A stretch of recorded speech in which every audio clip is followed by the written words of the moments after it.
is that the Lord would meet us in our faithful and hopeful expectation, and in fact even do far more than what we could ask or imagine. Ang aking paksa sa umagang ito is the glory of Christ in His three offices, or more accurately, His threefold office. And my hope or my aim is that we would have a greater view of who Christ is, especially who Christ is for us, His people.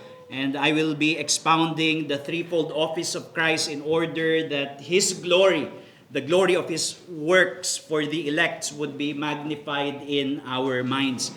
Let me begin with a quotation from John Calvin. Si John Calvin, he is believed to be the one who laid the groundwork for the further reflection of the church about this topic of the threefold office of Christ. And he has an exposition in the Institutes of the Christian Religion, which its title already speaks a lot, and it says, "To know the purpose for which Christ was sent by the Father and what He conferred upon us, we must look above all at three things in Him: the prophetic office, kingship, and priesthood." So sinasabi niya, para maunawaan natin why the Father had to send the Son for His people, and what is it? What are those that He bestowed upon His elect people? We must understand, chief of all, above all, these offices of Christ: the prophetic office, the kingly office, and the office of priesthood. And then he said, "Therefore, in order that faith may find a firm basis for salvation in Christ, and thus rest in Him, this principle must be laid down. The office enjoined upon Christ by the Father consists of three parts. For He was given to be prophet, king, and priest. Yet it would be of little value to know these names without understanding their purpose and use." So we must understand, in order that our faith may increase, kailangan maunawaan natin that the Father has given Christ for us, the elect, as prophet, priest, and king. But there would be no value to knowing those names if we do not know their significance. And therefore, this is an important subject of study. And I will open with a passage from Hebrews, the epistle to the Hebrews, in Hebrews chapter 1, verse 1 to 4. I will be reading this passage, which alludes to all of the offices of Christ, the threefold office of Christ. It says, "Long ago, at many times and in many ways, God spoke to our fathers by the prophets, but in these last days He has spoken to us by His Son, whom He appointed the heir of all things, through whom also He created the world. He is the radiance of the glory of God and the exact imprint of His nature. And He upholds the universe by the word of His power. After making purification for sins, He sat down at the right hand of the Majesty on high, having become as much superior to angels as the name He has inherited is more excellent than theirs." So that is how the epistle to the Hebrews opens.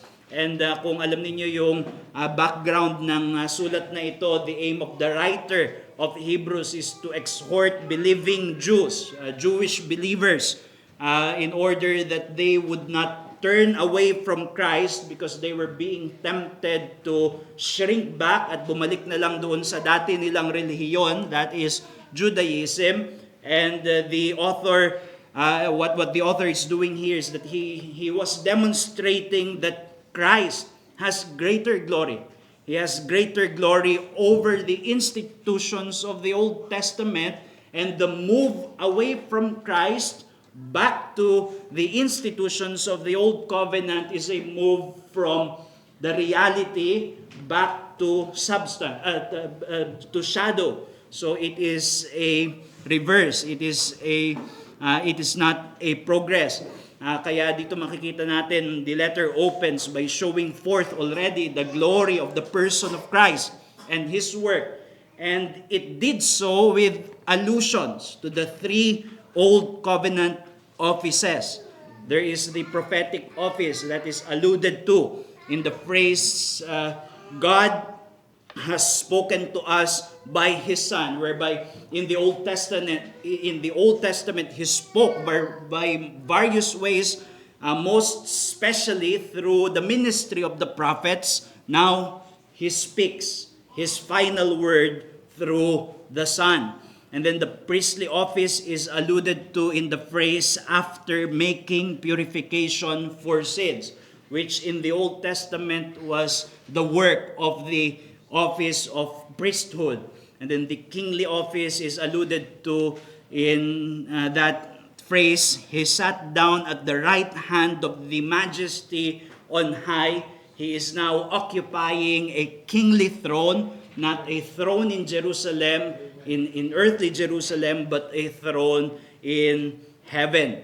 And therefore, makikita natin dito yung katotohanan kung seseryosohin natin yung mensahe ng sulat sa mga Hebreo, mga mananampalatayang Hudyo, that we can fortify our faith. We can strengthen our faith by the Word and the Spirit in holding forth the glory of Christ as our prophet, priest, and king. So this is not an impractical and merely intellectual topic. This is for the fortification of our faith in our Savior. So ang una nating gagawin is unawain natin kung ano ba yung mga opisina na ito ng lumang tipan, prophet, priest, and king. These are the anointed offices of the Old Covenant. And siguro by way of a foundation, we must understand how types or typology works in the scriptures. Let us understand Old Testament types. So ano ibig sabihin ng typology? I don't know if we are already familiar with this concept, but basically, merong mga tinatawag na types sa scriptures or yung typology in general, kung saan madidiscern natin in how we understand the Old Testament and the New Testament, that God has established certain patterns of resemblance, patterns of analogy. Parang may pagkakamuka between persons, events, and institutions of the Old Testament and the Lord Jesus Christ in His work of redemption. And these analogies provide a conceptual framework para maintindihan natin kung ano ba yung ginawa ni Jesucristo para sa atin.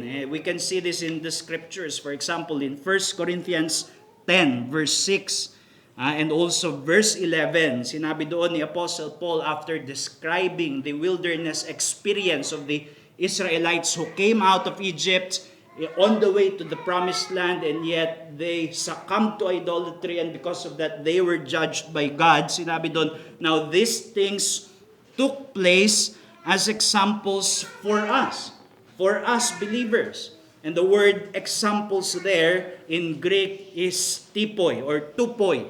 At doon nanggaling yung salitang types or typology. Ibig sabihin, it was an analogy. It was a divinely intended metaphor or pattern of resemblance na ang katuparan ay yung bagong tipan kay Jesucristo at yung karanasan ng mga mananampalataya. It was repeated in verse 11, now these things happened to them as an example, typikos, so type, but they were written down for our instruction on whom the end of the ages has come. And other passages in the scriptures speak the same way. In Hebrews 8 verse 5, speaking of the Old Testament, sabi doon ng writer to the Hebrews sa Old Covenant, that they serve as a copy and shadow of heavenly things. So yung mga bagay, maraming mga bagay sa lumang tipan na ang layunin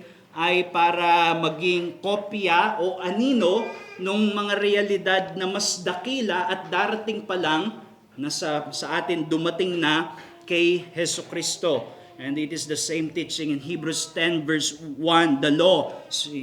The law referring to the old covenant, not to the moral law, but the old covenant has but a shadow of the good things to come instead of the true form of these realities. So meron tayong sa theology din, merong distinction, yung tinatawag na type and antitype. Pagka sinabing type, ito yung historical person or event or institution in the Old Testament na ang isa sa function niya is to serve as an analogy for a future and greater fulfillment. And the greater fulfillment is what is called the antitype.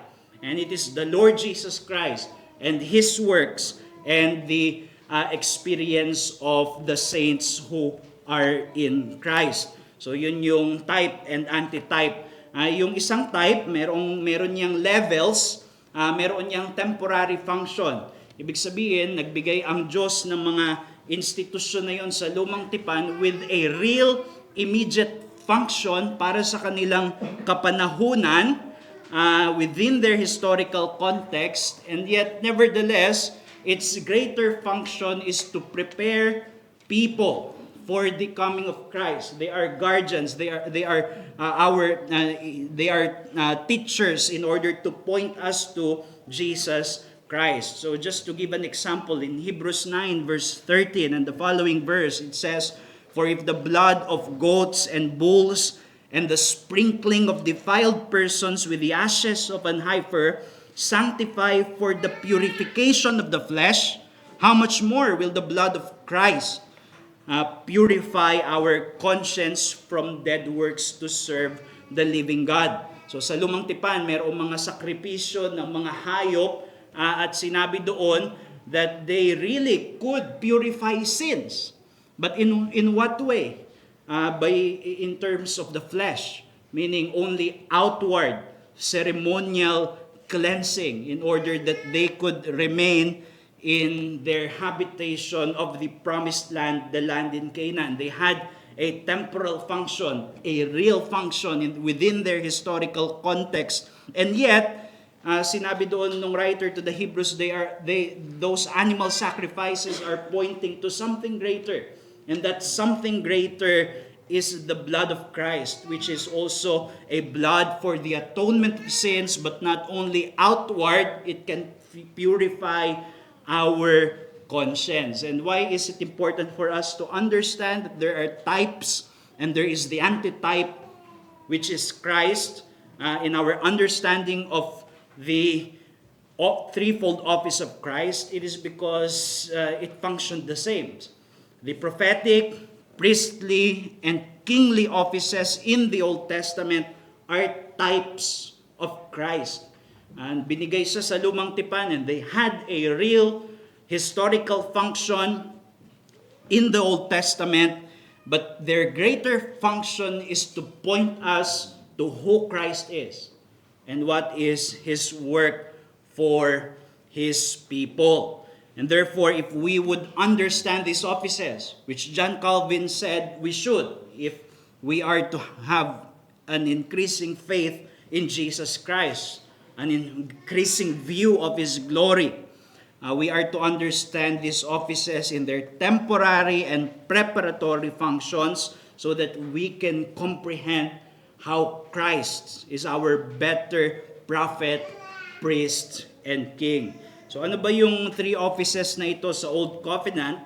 Well, the offices of the prophet, priest, and king contribute most to our understanding of the significance of the title Christ. So siguro alam naman nating lahat na hindi apelido yung Christ. So He is not Mr. Jesus Christ. Sa kanyang birth certificate nakalagay sa surname yung Christ. So that is not the case. Christ is, what Christ means is anointed. The anointed one. And in the Old Testament, men are formally set apart for one of these three offices of either prophet, priests, and king by an anointing rite. So meron silang anointing ritual or anointing ceremony in order that a person, a man, would be separated in order to function or to fulfill what is required of one of these offices. In 1 Kings 19 verse 16, Elijah did so with Elisha, with God commanding Elijah, saying, "You shall anoint to be prophet in your place." Elisha would be a prophet in place of Elijah, and it will be enacted by a formal rite of an anointing ceremony. Nangyayari yon sa pamamagitan ng pagbubuhos ng langis o pagpapahid ng langis doon sa ulunan ng isang lalaking itinatalaga. That is also what happened in Exodus 29 verse 1 and the following verses, with the instruction regarding Aaron and his sons to serve as priests in the temple. It says, "Now this is what you shall do to them to consecrate them, that they may serve me as priests." And then it follows, "You shall take the anointing oil and pour it on his head and anoint him." And it is also true of the office of kingship when David was anointed in 1 Samuel 16 verse 13. Then Samuel took the horn of oil and anointed him in the midst of his brothers. Now, pwede ninyo siguro, para mas ma-appreciate natin yung kahalagahan nung sense nung anointing na yon, pwede ninyong palitan yung anointed at i-translate ninyo na mas malapit sa Christ. So, you can read 1 Samuel 16 verse 13, "Then Samuel took the horn of oil and christened him in the midst of his brothers." That is why in the Old Testament, even David, when he is referring to Saul, he would not harm King Saul before his time, because he would not harm the anointed. And the readers of the Old Testament during the time of Jesus would read in there the word Christ. "I would not harm the Lord's Christ," referring even to King Saul. These were the Christs of the Old Testament. They were christened, they were anointed because they were separated to either of these offices. Kaya ano ba yung mga function na ito? Anong pagkakaiba-iba nila? I'm sure na meron naman tayong idea, but just for the sake of clarity, we know that a prophet is an appointed spokesperson of God who mediates. So it is a role of a mediator. And yet what he mediates is God's word to the people. Ibig sabihin, yung salita ng Diyos, ang kanyang idinadala bilang tagapamagitan papunta sa mga tao, especially sa bayan ng Diyos. Just a good illustration of this is found in Exodus 7 verse 1. Alam natin na si Moses, sinasabi niya na that he stutters and therefore he is not fit to be a spokesperson for God. And meron silang argument kumbaga ng Diyos, at sinasabi ng Diyos sa kanya, "Ako ang gumawa ng labi, ako gumawa ng pananalita." So kaya niyang i-uphold si Moses during the time when he is to speak to the Israelites and also to Pharaoh. And yet, as by way of God's condescension, binigyan niya pa rin si Moses ng spokesperson, which is Aaron, yung kanyang kapatid. At ang sabi sa Exodus 7 verse 1, "See, I have make you like God to Pharaoh, and your brother Aaron shall be your prophet." So, ibig sabihin, si Aaron, he will act as a mediator so that Moses would speak the word of God to Pharaoh through Aaron. So, it is a mediating role. A prophet is someone who speaks for God, on behalf of God, dahil siya yung nakatanggap ng salita ng Diyos at binibigay niya ito sa mga tao. And therefore, a prophet is a mediator. It is a mediating role. And what it remedies is ignorance. The ignorance of the people regarding God and the mind of God.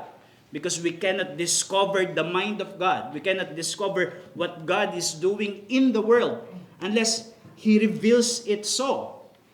And yet, the way that God has revealed Himself in previous times was through prophets who speak the Word of God. And sa kanila, binibigay yung salita ng Diyos so that they would speak it.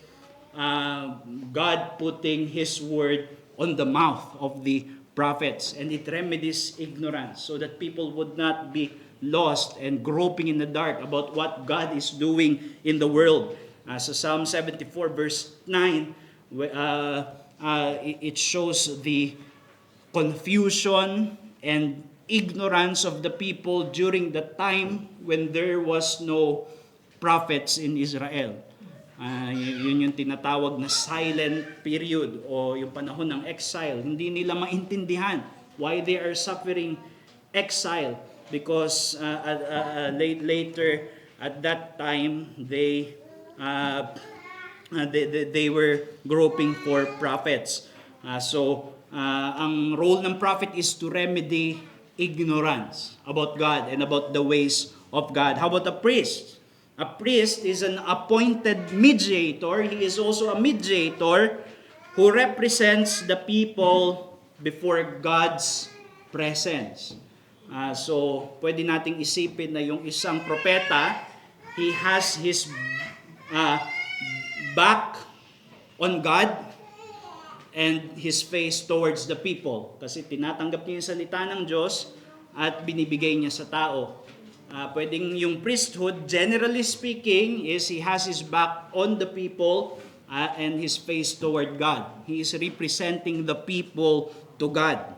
Generally speaking, Hebrews 5 verse 1, for every high priest chosen from among men is appointed to act on behalf of men in relation to God, to offer gifts and sacrifices for sins. So, this person, a priest, represents the people before God, before the presence of God, in order to offer sacrifices, specifically atonement for sins. Kaya sa Lumang Tipan, sila yung nag-aalay ng mga sakripisyo ng hayop para sa ikapagpapatawad ng kasalanan.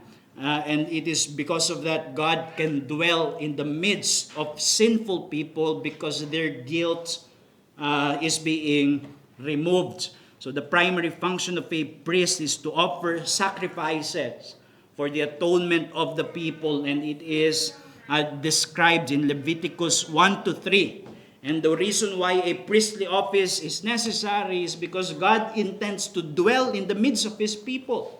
And yet because He is a holy God, He could not do so unless something has to be done with their guilt. He can only do so if there is a priest who could mediate and who could offer sacrifices for the removal of guilt. And it is, you have Numbers 5 verse 3 speaking of that reality. Now how about the kingly office? In the Old Testament, a king is an appointed ruler who mediates God's redemptive rule over the people. Hindi ko alam kung nabasa nyo na yung Book of Judges. Some of you, I believe, have done so. Yung Book of Judges, it is a depressing book in Scripture. Because here are the people of God having just entered the promised land. And yet, very soon, na-occupy nila yung land, or at least some portions of it, they were already experiencing the judgments that were delineated in the Mosaic Law. Bakit? Kasi hindi nila sinusunod yung mga utos ng Diyos. They were, for example, they were cohabitating with those idolatrous people that they should have expelled from the land, and they did not obey the command of God. At anong nangyayari? God would give them over to their enemies. It was a curse of the old covenant as delineated in the book of the law sa Lumang Tipan. they were being repeatedly handed over to their enemies because they were breaking the covenant. Even at that very instant na pumasok sila sa promised land. And the reason which was given in Judges 21 verse 25 is that in those days, and this was repeated by the way throughout the book of Judges, in those days there was no king in Israel. Everyone did what was right in his own eyes. So there is an anticipation of a king to remedy this situation. What situation? The people being given over to their enemies, being captive by enemies of God's people, and willingly so because they were sinning against God, and therefore there had to be a king to deliver them from their enemies so that they would enjoy the theocratic kingdom of Israel, the kingdom of God, God dwelling in their midst. And this king will do so as an obedient servant of God in 2 Samuel 7 verse 11. So what does the kingly office remedies? It is the rebelliousness of the people.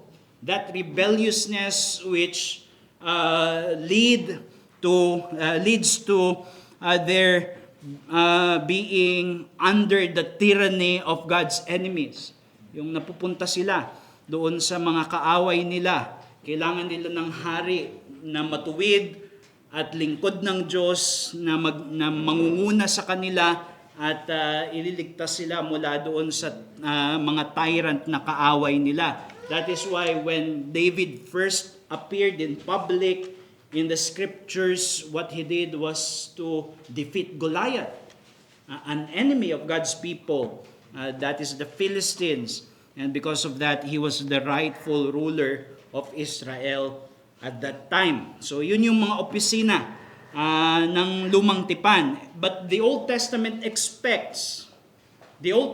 anticipates a greater prophet, priest, and king. And not that this will be occupied by 3 persons each taking of one of these offices, but the Old Testament anticipates that these offices would converge in one person who shall be called the Anointed. The Anointed, not 3, but the Anointed One of God. In Isaiah 61 verse 2, there is the messianic prophecy of that Messiah who shall be filled by the Spirit of the Lord. And it says there, the Spirit of the Lord God is upon me because the Lord has anointed me, christened me, to bring good news to the poor. He has sent me to bind up the brokenhearted, to proclaim liberty to the captives and the opening of the prison to those who are bound. There is an expectation that this Messiah is going to have a prophetic ministry. He brings good news to the poor. He declares the word of God. It is a prophetic office, and it is also priestly. He binds up the brokenhearted. In Ezekiel 34, it was directed against the prophet, the priests rather, that they were not, as shepherds of God's people, they were not binding up the brokenhearted. And yet we will have a greater priest who would facilitate the restoration of his broken people.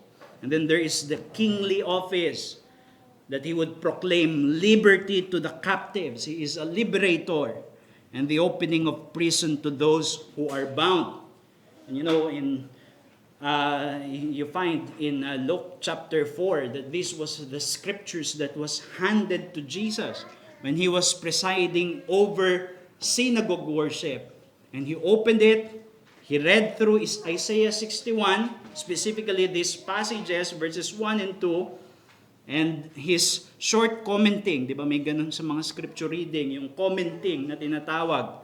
And he had a very short comment, and yet perhaps the greatest comment that was ever given after a scripture reading.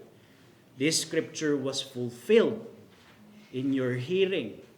So he's saying that this anticipation of the Messiah, the Anointed One, in whom all the three offices are converging, is now fulfilled in Jesus Christ. And then Psalm 110, specifically verses 2 to 4. These are, by the way, the most cited Old Testament scripture in the New Testament. The Lord sends forth from Zion your mighty scepter. So this is a messianic psalm, and it speaks of the Messiah as bearing a mighty scepter. That is kingship. Mighty scepter.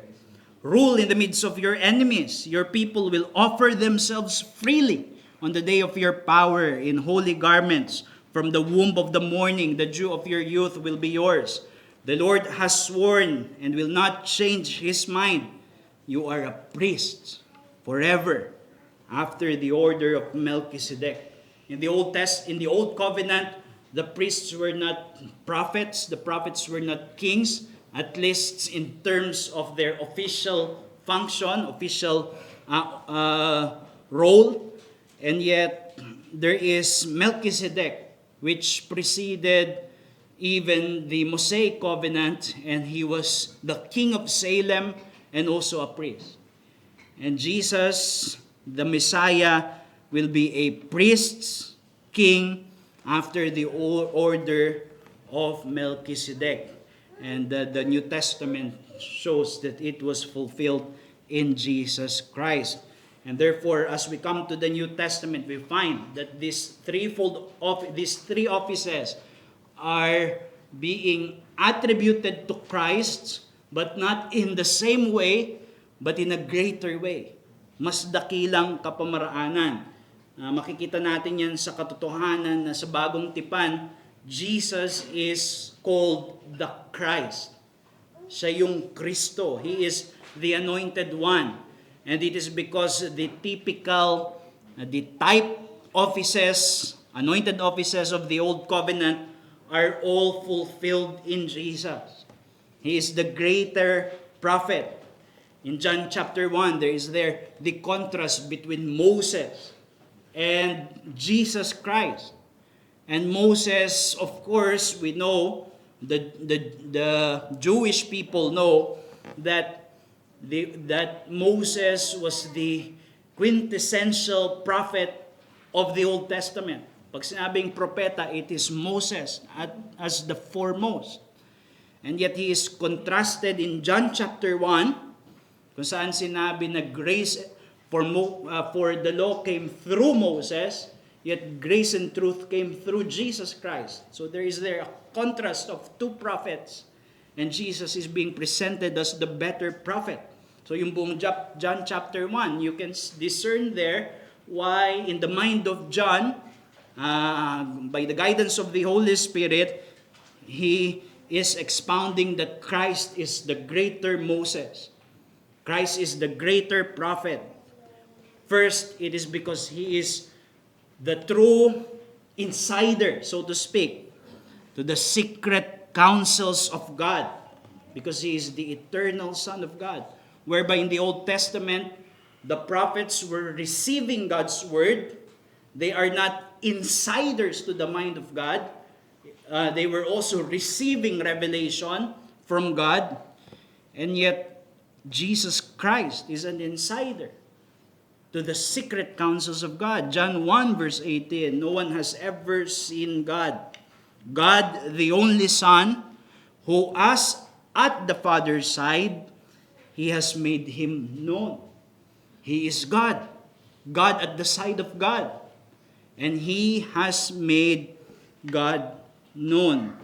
So you find there the doctrine of the Trinity. Jesus is the Son of God, the eternal Son of God, and therefore He shares the same essence of the Father, and He has revealed God to us as God. John 3 verse 11 to 13, truly, truly I say to you, we speak of what we know and bear witness to what we have seen, but you do not receive our testimony. Speaking to the Jewish leaders, if I have told you earthly things and you do not believe, how can you believe if I tell you heavenly things? No one has ascended into heaven except he who descended from heaven, the Son of Man. He can reveal heavenly things, not as someone who also receives from earth, but as someone who came from heaven, and he reveals things from heaven. John 5 verse 20, for the Father loves the Son and shows him all that he himself is doing, and greater works than this will he show him, so that you may marvel. So he sees all that the Father is doing, and therefore he reveals, not from the position of an outsider, as all, even great Old Testament prophets did. That is not the case with Jesus Christ. And not only that, this greater prophet, he is himself the message of God's revelation. He does not only bring the Word of God, he is the eternal Word of God. John 1 verse 1, in the beginning was the Word, and the Word was with God, and the Word was God. He has always been the message, and the Word became flesh and dwelt among us. He was not only carrying the Word, he was the Word. He was the message. And the prophets could not say those about themselves. They were testifying to Jesus Christ. In fact, in the Old Testament, ang sabi doon sa New Testament, sa 1 Peter chapter 1, that it was the Spirit of Christ who was directing the prophets. He is the giver of the true and saving knowledge of God. The law was given through Moses, yet grace and truth came through Jesus Christ in John 1 verse 17. And he is also the greater priests. The priests in the Old Covenant needed themselves mediation of a better priest. Why? Because they were sinful people, just as those for whom they were mediating. And yet, Jesus lived a blameless life in order that he could represent men before God in perfect righteousness. Perpektong katwiran yung kanyang iniharap at inialay sa Diyos. Hebrews 4 verse 15, for we do not have a high priest who is unable to sympathize with our weakness, but one who in every respect has been tempted as we are, yet without sin. We have a sinless high priest who needed no sacrifice for sins, for himself, because he was blameless. Hebrews 7 verse 26, for it was indeed fitting that we should have such a high priest, holy, innocent, unstained, separated from sinners, and exalted above the heavens. And not only his sacrifice was holy, that is, his perfect in terms of his perfect life, he also sacrificed himself for the propitiation of men's sins, not by the blood of animal sacrifices which had to be offered regularly and repeatedly, but he offered himself once and for all for the removal of our sins, those who believe in him. Hebrews 9 verse 12, he entered once for all into the holy places, not the holy place in Jerusalem, but in the holy heavenly place, the heavenly temple, not by means of the blood of goats and calves, but by means of his own blood, and thus securing an eternal redemption. Hebrews 10 verse 10 to 14, and every priest stands daily at his service, offering repeatedly the same sacrifices, which can never take away sins. they were offering the same sacrifices repeatedly. It had to be offered again and again because they could not remove sins once and for all. They can only perform a ceremonial and outward purification, but it had to be offered repeatedly. And yet it says, but when Christ had offered for all time a single sacrifice for sins, he sat down at the right hand of God, waiting from that time until his enemies should be made a footstool for his feet. For by a single offering, he has perfected for all time those who are being sanctified. So there is a single offering, the sacrifice of his own self for the propitiation of sins, and it never need to be repeated again. And he is the greater priest because he ever lives to intercede for men before God's presence. Because priests were intercessors. And yet Jesus Christ remains our intercessor. Because unlike the Old Testament priests, he does not die. He died and he rose again. Hebrews 7 verse 25, consequently, he is able to save to the uttermost those who draw near to God through him, since he always lives to make intercession for them. That is why the office of priesthood in the Old Testament was given to a family line, because they would die. And their sons needed to succeed after them. And yet we have a high priest who has overcome death and has resurrected, and he ever lives to make intercession for his people. And he is also the greater king because he is the one who defeated greater enemies, the tyrant enemies of God's people, which is the flesh, the world, and the devil.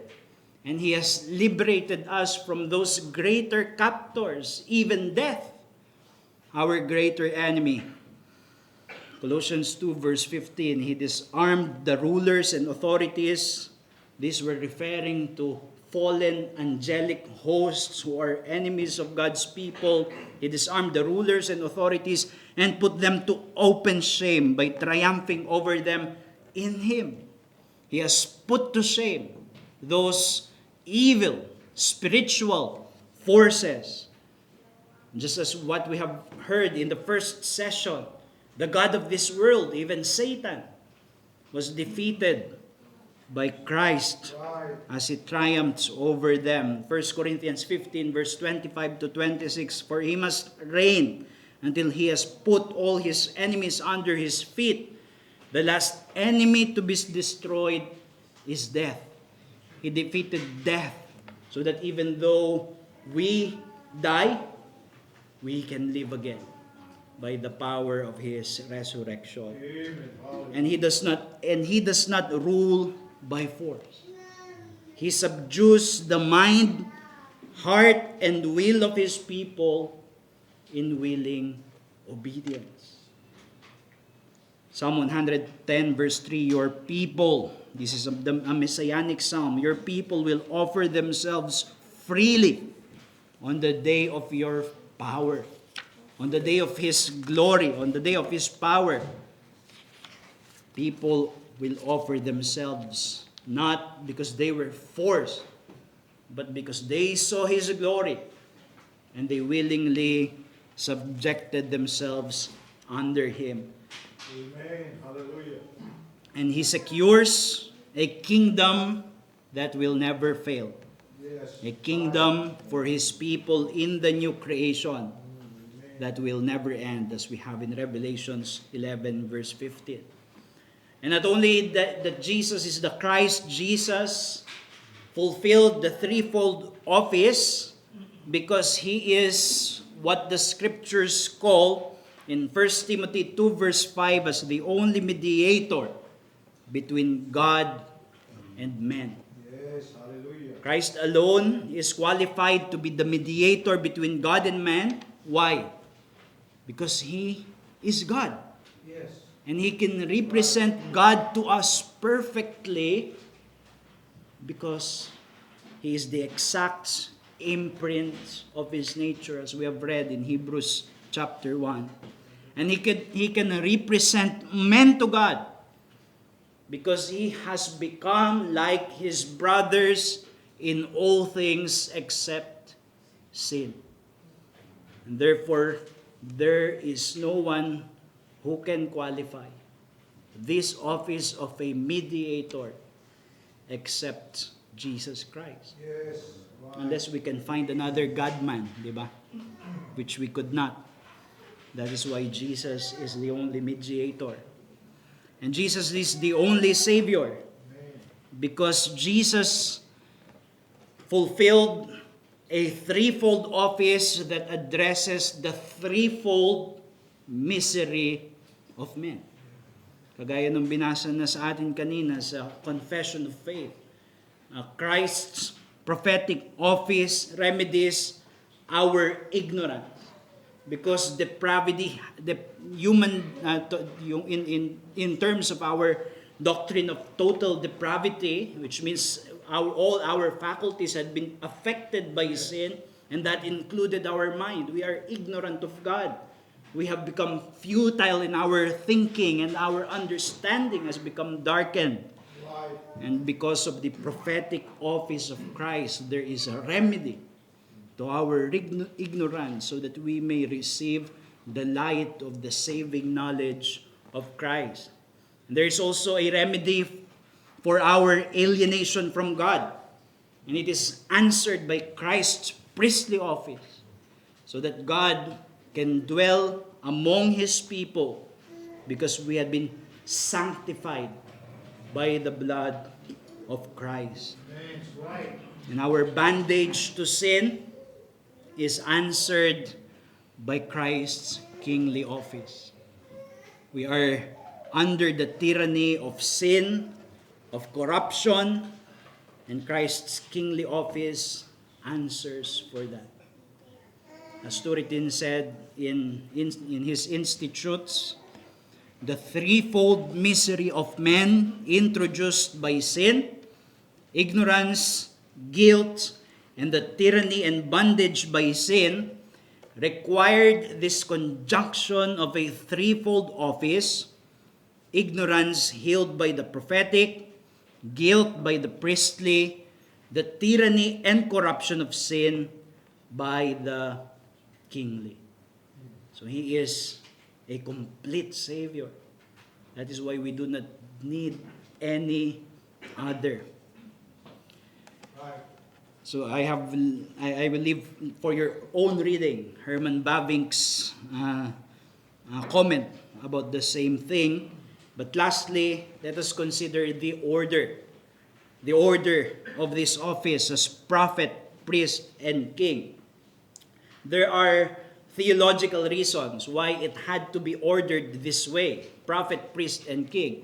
Now, it is not a strict ordering. In fact, even Calvin, we read earlier his exposition about this. Ang kanyang order is prophet, king, and priest. And yet, ang na-retain as we further, as this became embedded doon sa Reformed tradition, ay yung order ng prophet, priest, and king, and there is a necessity for that. In the Baptist Confession of Faith, it says in chapter 8, paragraph 10, this number, meaning that it had to be 3, because there are 3 anointed offices in the Old Testament, and that it answers for the threefold misery of men. It had to be 3, but not only the number, sabi sa confession, but also the order of the offices is necessary. The order, yung pagkakasunod-sunod. Bakit kaya? So may naisip nyo ba kung bakit kaya kailangan prophet, priest, and king? So there are various reasons for that. Una, ito yung Old Covenant order. In order for the people of God to understand the mind of God, there had to be a prophet first. And Moses was the prophet when God liberated His people from Egypt. They were first given a prophet. to declare to them the mind of God. In fact, even the law which delineates the role of the priests and the kingship was given through Moses as prophet. And then a priesthood was sanctified. Aaron and his sons were separated in order to serve as priests for God's people. And later on came kingship with David and the establishment of the Davidic monarchy. So that was the Old Covenant order. And we find this also as a general outline of the ministry of Jesus Christ. First, in the Old Testament, he was primarily working as the spirit of the prophetic witness. And when he came in his incarnation, his earthly ministry was one of proclamation. He was preaching when he first appeared in public, preaching just as the prophets in the Old Testament did, with signs and wonders. And then his priesthood came during his passion, the Passion Week, when he had to suffer and die for the forgiveness of sins. And then his kingship was most clearly revealed when he resurrected and defeated death, and then rose again, ascended in heaven in order to sit at the right hand of God. And another reason is the application of salvation, or what we call Ordo Salutis. In order for us to be saved, for salvation to be applied to us, we must first receive the prophetic office of Christ in hearing the word of God. In the proclamation of the gospel, we hear the word of Christ. Christ himself preaching to us in a faithful preaching of the word. And then we trust in him. We put our faith in him by the leading of the Holy Spirit. And because of that, we are justified. And he became priests for us. And then in our sanctification, rooted in our justification, he is our king. Now, of course, it needs to be qualified that in all of what Christ does for the elect, he is simultaneously prophet, priest, and king. So, hindi natin pwedeng gawin yun strictly speaking na ngayon sa akin si Christ ay prophet lang, mamaya yung priesthood naman niya, mamaya yung kingship naman niya. We cannot really separate it, but there is that general outline para mas maintindihan natin yung gawa ng Panginoong Jesus para sa atin. And it is for this reason that it is actually more proper to speak of Christ's threefold office rather than three offices. This is his office as a mediator, as a savior. And there are three aspects to it: his prophetic work, his priestly work, and his kingly work. As Babing has said, Christ is the same yesterday, today, and forever. He does not just perform prophetic, priestly, and kingly activities, but is himself prophet, priest, and king. And everything he is, says, and does manifest that threefold dignity. Granted, in the one activity, it is more his prophetic office that is evident to us, and in another, it is his priestly or his kingly office that stands out. And it is also true that his prophetic office comes to the fore more in the days of the Old Testament and during his days of traveling around on the earth. His priestly office more in his suffering and death. His kingly office more in his state of exaltation. But actually, he bears all three offices at the same time and consistently exercises all three at once, both before and after his incarnation, in both the state of humiliation and that of exaltation. Now, just three applications proceeding from this before we end this session. First, this means that Christ is a sufficient Savior. Christ is the threefold remedy to the threefold misery of ignorance, guilt, and corruption. Ibig sabihin, hindi ko kung kailangan natin ng solusyon sa kasalanan at yung dalamhati na dinala ng kasalanan sa ating buhay, we do not need two saviors. We do not need Christ and a comediatrix. Christ is complete and sufficient, an answer for all the misery that sin has brought into our human lives. He is also a holistic Savior, meaning His saving work is a unified work. No one can say, I want Christ to be my prophet, but not my king. Or just my priest, but not my prophet. We cannot take Christ apart. We either have the whole of Christ or none of Christ. And sometimes, even when we do not say it, it becomes how we live our Christian life. For example, we only have a Christian life that is purely intellectual. And that means Christ is mostly viewed on our perspective as just a prophet, someone who informs us about the mind of God. And yet it does not affect our faith or our lives. Or just priests. And we relish in that we are forgiven and yet proceed to live a carnal life, not minding the Word of God and not minding how we are to live in subjection to Christ. Or just kingship. When we tend to legalism and we think that we just obey Christ and not take sweet assurances of comfort in His priestly work.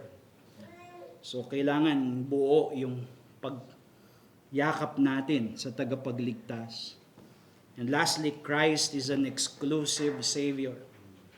He is in His unique qualification as God-man, the only mediator between God and men.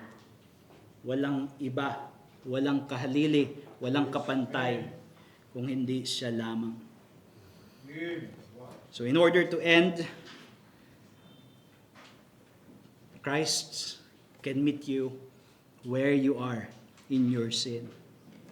Are you ignorant of God? Well, come to Christ. He is the prophet. Are you burdened by crushing and crippling guilt due to sin? Come to Christ. He is the priest. And are you enslaved by sin, by the tyranny of corruption? There is no other to come to. It is also Christ. Because it is in Him that we have the full remedy to sin. He is the great prophet, priest, and king. And it delineates our duties to Him. He is your prophet. If you are a believer, listen to Him. He is your priest. Trust in His work of atonement. And He is your king. Submit and obey to Him. Amen. Let us pray. Our gracious God, we thank You that You have given us a complete and perfect Savior. And we pray that You would direct our hearts to no other for the remedy to our sin, but in Him and Him alone. And may this exposition of Christ's threefold office help us to better appreciate those scripture passages and how it reveals these aspects of the work of Jesus in order to gladden our hearts and so that we may have a firmer faith in Him by the help of the Holy Spirit. And if there are any who do not yet share any interest in the office of Christ as Savior, we pray that you would grant faith so that they too may behold that same glory that those of us who believe are seeing in our dear Savior through faith. This we ask in Jesus' name. Amen.